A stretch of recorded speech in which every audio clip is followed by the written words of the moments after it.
La région du Tigré, aux frontières nord de l'Éthiopie. Ces montagnes, José Maribel les parcourt depuis 35 ans. Ethnologue, passionné d'art et d'histoire, il se bat pour faire connaître et préserver le patrimoine de ce pays méconnu. Ce matin, il est en route pour l'un des sites les plus secrets d'Éthiopie. Ça se mérite de venir ici. Surtout qu'après, il faut que les moines nous acceptent. En haut de ce plateau rocheux se cache Debre Damo, le plus vieux monastère d'Éthiopie. Ben voilà. Voilà Debre Damo. Nous allons tenter de grimper tout là-haut. C'est un lieu magique que j'adore. Salam.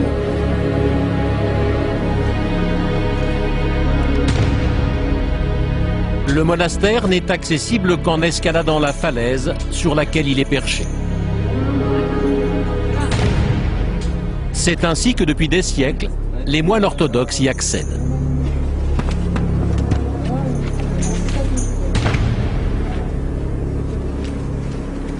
C'est le seul moyen pour monter là-haut depuis que le monastère existe, c'est-à-dire à notre connaissance depuis 1400 ans. Il y a de l'inspiration, hein, c'est tout.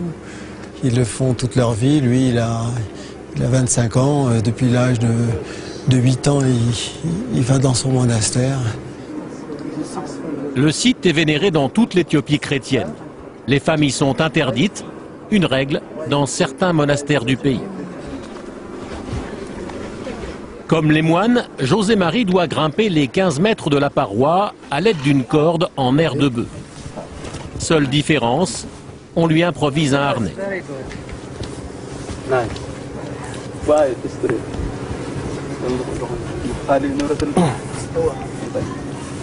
La paroi est glissante et l'ascension très délicate.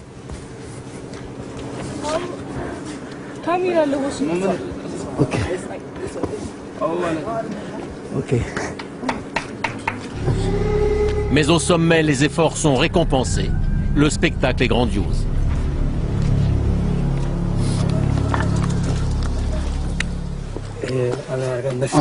Cette croix, gravée à même la roche, est vénérée par les moines. Ah, il parle de l'histoire mythique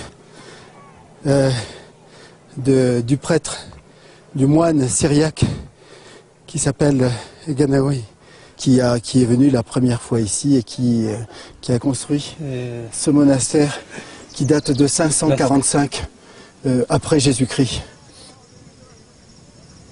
1500 ans plus tard, le sanctuaire est toujours un lieu de culte vivant. 600 moines y vivent retirés du monde dans de simples maisons de pierre à 2300 mètres d'altitude.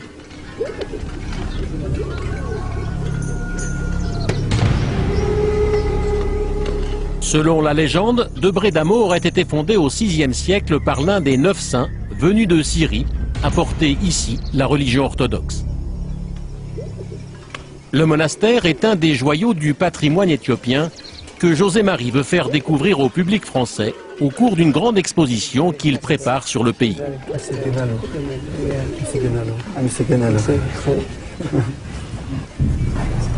Merci. Ce qui l'intéresse aujourd'hui, c'est l'intérieur du sanctuaire. Et en particulier la richesse de ces icônes qui témoignent de l'histoire chrétienne de l'Éthiopie.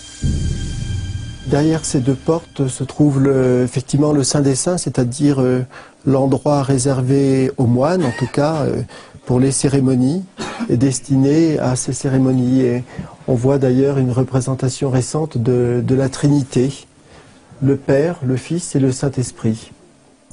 Voilà, avec des petits animaux sur les côtés qui sont là. C'est tout à fait charmant, n'est-ce pas? Cet art sacré d'inspiration byzantine est l'un de ses domaines de prédilection. Moi j'aime beaucoup ça parce que J'ai beaucoup de respect pour ça. Et puis en même temps, l'iconographie religieuse en Éthiopie, cela fait partie d'un de mes projets, de présenter les origines de la chrétienté, en tout cas en Afrique, à travers ces différents motifs et ces lieux sublimes. Il faut bien voir une chose, l'Éthiopie est le seul pays d'Afrique qui n'a pas été christianisé par d'autres. Il n'y a pas eu de conversion par les Français, les Anglais, les Italiens et bien d'autres. L'Éthiopie s'est inspirée, bien entendu, de la chrétienté de Palestine et de Jérusalem et a créé sa propre religion chrétienne et orthodoxe. C'est le seul pays d'Afrique qui en est à l'origine.